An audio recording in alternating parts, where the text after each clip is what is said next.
कृष्णाय वासुदेवाय हरये परमात्मने प्रणत कृष्णासाय गोविंदाय नमो नमः।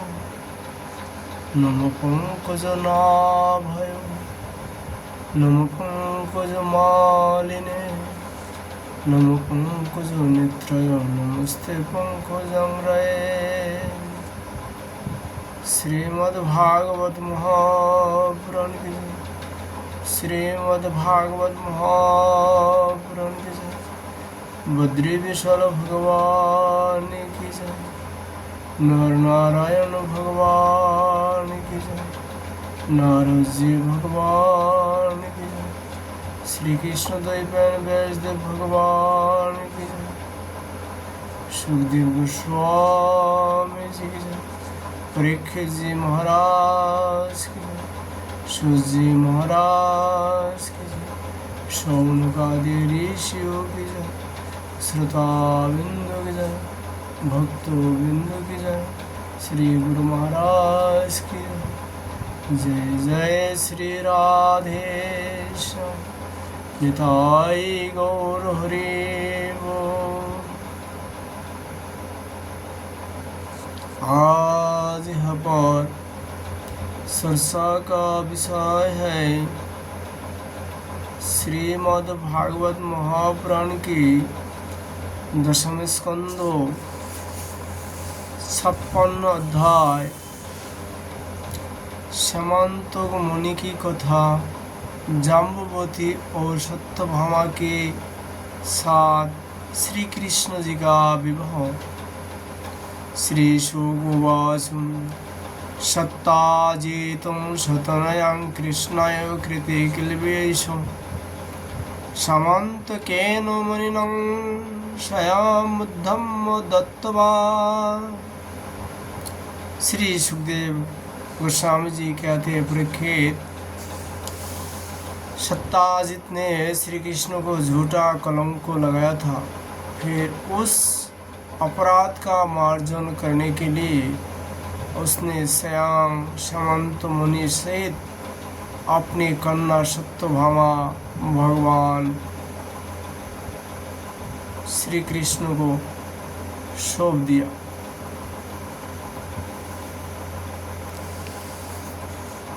राजोवाच सत्ताजितो किम करोतु ब्रह्मन् कृष्णस्य किल्बिषम् समन्तको कुतस्तस्या कस्मात् दत्ता सूता हरे। राजा परीक्षित ने पूछा, भगवान सत्ताजित ने भगवान श्री कृष्ण का क्या अपराध किया था? उसे समंतक मुनि कहाँ से मिले और उसने अपनी कन्या उन्हें क्यों दी? श्री शुकोवाच ओषित सत्ताजित सूर्य भक्तास्य परम सखा पितास्तस्मै मुनिं प्रदातो सूर्यस्तुष्टं समन्तकम्। श्री सुखदेव जी ने कहा, परीक्षित, सत्ताजित भगवान सूर्य का बहुत बड़ा भक्त था। वे उसकी भक्ति से प्रसन्न होकर उसके बहुत बड़े मित्र बन गए थे। सूर्य भगवान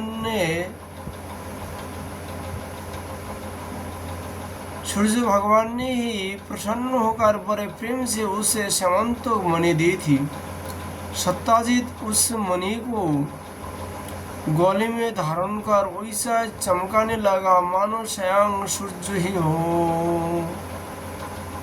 सुखदेव गोस्वामी जी कहते, परीक्षित, जब सत्ताजित द्वारका में आया तब अत्यंत तेजस्विता के कारण लोग उसे पहचान न पा सके। दूर से ही उसको देखकर लोगों को आंखें उसके तेज से चाचो दिया गई। लोगों ने समझा कि कदाचित स्वयं भगवान सूर्य आ रहे हैं। उन लोगों ने भगवान के पास आकर उन्हें इस बात की सूचना दी। उस समय भगवान श्री कृष्ण चौसार खेल रहे थे। लोगों ने कहा, शंख चक्र गदाधारी नारायण, कमल नयन दामोदर, यदुवंश शिरोमणि गोविंद, आपको नमस्कार।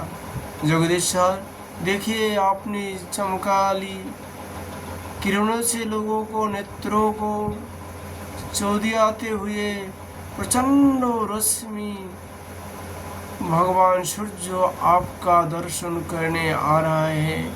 प्रभु, सभी श्रेष्ठ देवता त्रिलोकी में आपकी प्राप्ति का मार्ग ढूंढते रहते हैं, किंतु उसे पाते नहीं। आज आपको यदुवंश में छिपा हुआ जानकर स्वयं सूर्य नारायण आपका दर्शन करने आ रहा है। सोगवाचुं निशम्यबालवचनं प्रहस्य अम्बुजलोचनं, प्राहोनाशु रविदेव सत्ता जिन्मुनीनां जलन। सुखदेव गोस्वामी जी कहते हैं, परीक्षित अनजान पुरुषों की यह बात सुनकर कमल नयन भगवान श्री कृष्ण हंसने लगे। उन्होंने कहा, अरे ये सूर्य देव नहीं है, यह तो सत्ताजित है, जो मुनि के कारण इतना चमक रहे हैं।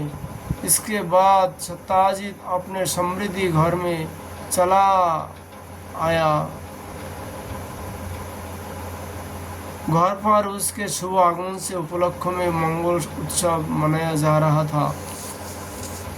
उसने ब्राह्मणों को द्वारा समंतक मुनि को एक देव मंदिर में स्थापित कर दिया। परीक्षित, वह मुनि प्रतिदिन 8 भार का मतलब 4 व्रीहि धान की 1 गुंजा, 5 गुंजा का 1 पौन, 8 पन का 1 धारण, 8 धरण का 1 कर्ष, 4 कर्ष का 1 पल, 100 पल की 1 तुला और 20 तुला का 1 भार कहलाता है।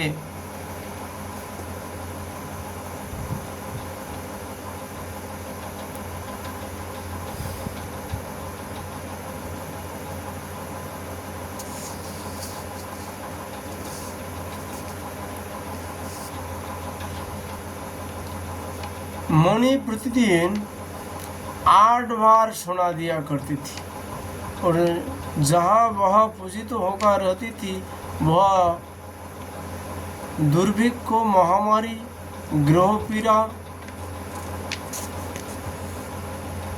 सर्प भय, मानसिक और शारीरिक व्यथा तथा माया वियोग का उपद्रव आदि कोई भी अशुभ नहीं होता था। एक बार भगवान श्री कृष्ण ने प्रसंगवश कहा, सत्ताजित, तुम अपनी मुनि राजा उग्रसेन को दे दो। परंतु वह इतना अर्थ लोभी था कि भगवान की आज्ञा का उल्लंघन होगा, इसका कुछ भी विचार ना करके उसे अस्वीकार कर दिया। एक दिन सत्ताजित के भाई प्रोशन ने उस परम प्रकाशमयी मुनि को अपने गले में धारण कर लिया और फिर वह घोड़े पर सवार होकर शिकार खेलने वन में चले गया। वह एक सिंह ने घोड़े सहित प्रसन को मार डाला और उस मुनि को छीन लिया। वह अभी पर्वत की गुफा में प्रवेश कर ही रहा था कि मुनि के लिए ऋक्षराज जाम्बवान ने उसे मार डाला।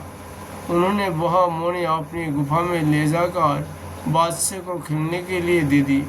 अपने भाई प्रसन्न के न लौटने से उसके भाई सत्ताजित को बड़ा दुख हुआ।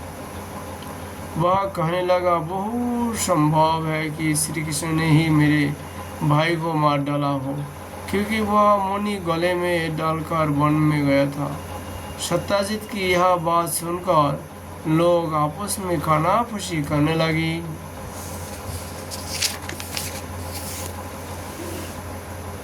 जब भगवान श्री कृष्ण ने सुना कि यह कलंकों का टीका मेरे ही सिर लगा गया है, मेरे ही सिर पर लगाया गया है, कलंकों का जो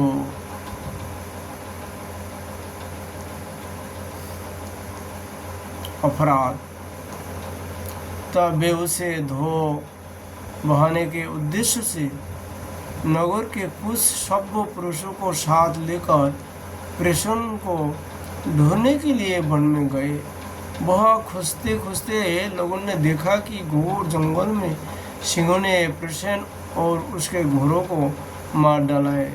जब वे लोग सिंहों के पैरों का चिन्ह देखते हुए आगे बढ़े तब उन लोगों ने यह भी देखा कि पर्वत पर एक ऋषि ने सिंहों को भी मार डाला है। भगवान श्री कृष्ण ने सब लोगों को बाहर ही बिठा दिया और अकेले ही घोर अंधकार से भरी हुई वृक्षराज की भयंकर गुफा में प्रवेश किया। भगवान ने वहां जाकर देखा कि श्रेष्ठ मुनि श्यामंतक को बच्चे को खिलौना बना दिया गया है। वे उसी हार लेने की इच्छा से बच्चे के पास जा खड़े हुए। उस गुफा में एक अपरिचित मनुष्य को देखकर बच्चे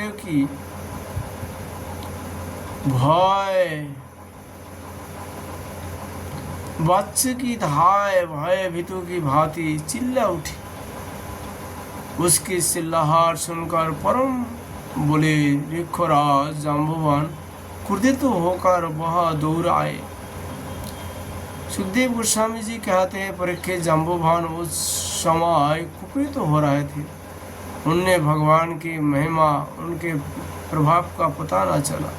उन्हें एक साधारण मनुष्य समझ लिया और वे अपने स्वामी भगवान श्री कृष्ण से युद्ध करने लगे। जिस प्रकार मांस के लिए दो बाज आपस में लड़ते हैं वैसी ही विजय अभिलाषी भगवान श्री कृष्ण और जाम्बवान आपस में घमासान युद्ध करने लगे। पहले तो उन्होंने अस्त्र शस्त्र का प्रहार किया, फिर शिलाओं का, तत्पश्चात वे वृक्ष उखाड़ कर एक दूसरे पर फेंकने लगे। अंत में उनमें बहुत युद्ध होने लगा। परीक्षित वज्र प्रहार के समान कठोर घूसे से आपस में वे 28 दिन तक बिना विश्राम किए रात दिन लड़ते रहे। अंत में भगवान श्री कृष्ण के घोषे की सोच से जाम्बवान के शरीर की एक एक गांठ फूट गई। उत्साह हो जाता रहा, शरीर पसीने से लथपथ हो गया। तब उन्होंने अत्यंत विस्मित तो चकित होकर भगवान श्री कृष्ण से कहा, प्रभु मैं जान गया आप ही समस्त प्राणियों के स्वामी रक्षक पुराण पुरुष भगवान विष्णु हैं। आप ही सबके प्राण, इंद्रियों बल, मनोबल और शरीर बल है। आप विश्व के ऋषिवता ब्रह्मा आदि को भी बनाने वाले हैं। बनाए हुए पदार्थ में भी सत्ता रूप में आप ही विराजमान हैं। काल के जितने भी अवयव हैं उनके नियामक परम काल आप ही है और शरीर भिन्न से भिन्न भिन्न प्रतिमान अंतरात्मा को परम आत्मा भी आप ही है। प्रभु मुझे स्मरण है आपने अपने नेत्र में तनिक सा क्रोधों का भाव लेकर तिरछी दृष्टि से समुद्रों की ओर देखा था। उस समय समुद्रों के अंदर रहने वाला बड़े बड़े नाग, घड़ियाल और मगरमच्छ क्षुब्ध हो गए थे और समुद्र ने आपको मार्ग दे दिया था। तो आपने उस पर सेतु बंद कर सुंदर जश की स्थापना की था कि तथा लंका का विध्वंस किया। अपने बाणों से कट कट कर राक्षसों को शीर पृथ्वी पर लूट रहे थे। अवश्य है आप मेरे वे ही राम जी श्री कृष्ण के रूप में आए हैं। सुखदेव गोस्वामी जी कहते हैं, परीक्षित, जब ऋतिकराज जम्बुवन ने भगवान को पहचान लिया, तब कमल नयन श्री कृष्ण ने अपने परम कल्याणकारी शीतल कर कमलों को उनके सिर पर फेर दिया और फिर अहूत की कृपा से भरकर प्रेम गंभीर बने से अपने भक्त जम्बुवान जी से कहा, वृक्षराज, हम मुनि के लिए ही तुम्हारी इस गुफा में आए हैं। इस मुनि के द्वारा मैं अपने पर लगे झूठे कलंकों को मिटाना चाहता हूँ। भगवान के वैसा कहने पर जम्बुवन ने बड़े आनंद से उनकी पूजा करने के लिए अपने कन्या कुमारी जम्बुवती को मुनि के साथ उनके चरण में समर्पित कर दिया। भगवान श्री कृष्ण जिन लोगों को गुफा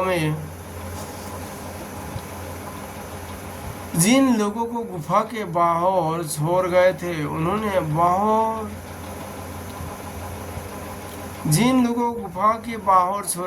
उन्होंने 12 दिन तक उनकी प्रतीक्षा की, परंतु जब उन्होंने देखा कि अब तक वे गुफा से नहीं निकले, तो अब वे अत्यंत दुखी होकर द्वारका को लौट गए।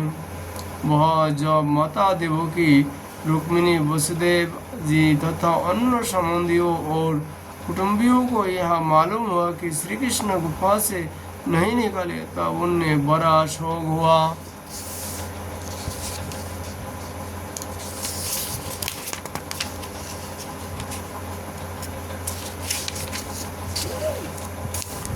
सभी द्वारकावासी अत्यंत दुखित होकर सत्ताजीत को भला बुरा कहने लगे और भगवान श्री कृष्ण की प्राप्ति के लिए महामाया दुर्गा देवी की शरण में गए, उनकी उपासना करने लगे। उनकी उपासना से दुर्गा देवी प्रसन्न हुए और उन्होंने आशीर्वाद दिया। उसी समय उनके बीच में मुनि और अपनी नववधू जम्बुवती के साथ सफल मनोरथ होकर श्री कृष्ण सबको प्रसन्न करते हुए प्रकट हो गए। सभी द्वारकावासी भगवान श्री कृष्ण को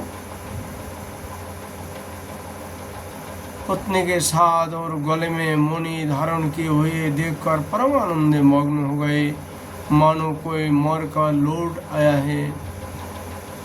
तदंतर भगवान ने सत्ताजीत को राजसभा में महाराज उग्रसेन के पास बुलवाया और जिस प्रकार मुनि प्राप्त हुई थी वह सब कथा सुनाकर उन्होंने वह मुनि सत्ताजीत को सौंप दी। सत्ताजीत अत्यंत लज्जित हो गया। मुनि तो उसने ले ली, परंतु उसका मुंह नीचे की ओर लटक गया। अपने अपराध पर उसे बड़ा पश्चाताप हो रहा था। किसी प्रकार वह अपने घर पहुंचा। उसकी मुनि की आंखों के सामने निरंतर अपना अपराध नाचता रहा था।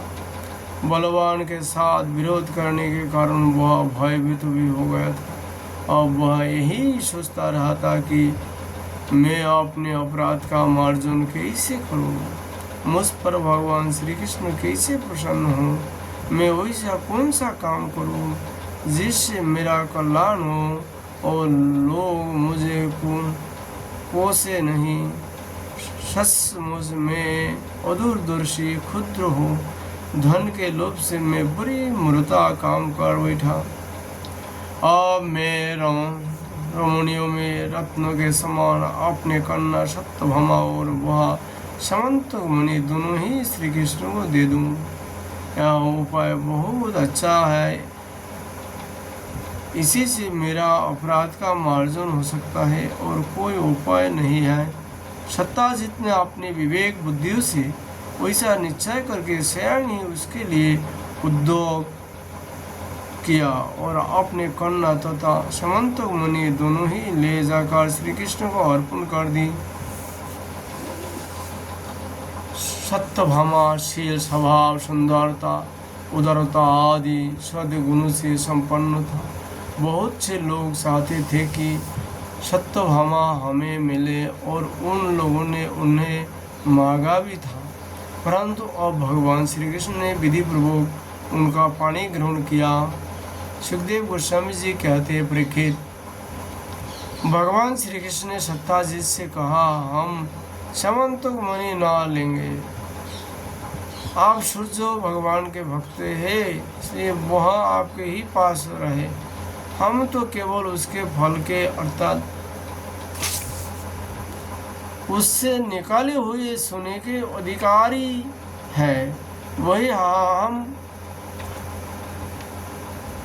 वही आप हमें दे दिया करें। इति श्रीमद् भागवत महापुराण पारमहंस संहिता दशम स्कंध उत्तरार्धे समंत मनोपखणे षट्पंचम अध्याय। शोक उवाच विज्ञाथार्थपि गोविंदो दग्धनाकर्ण पांडवान् कुंती सा कुल्लकर्ण स राम जजो कुरुन्। इस श्लोक का चर्चा हम लोग कल करेंगे। आज हम लोग श्रीमद् भागवत जी का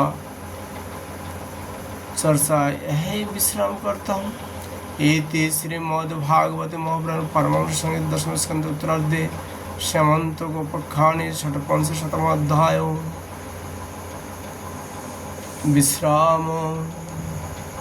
जय श्री कृष्ण।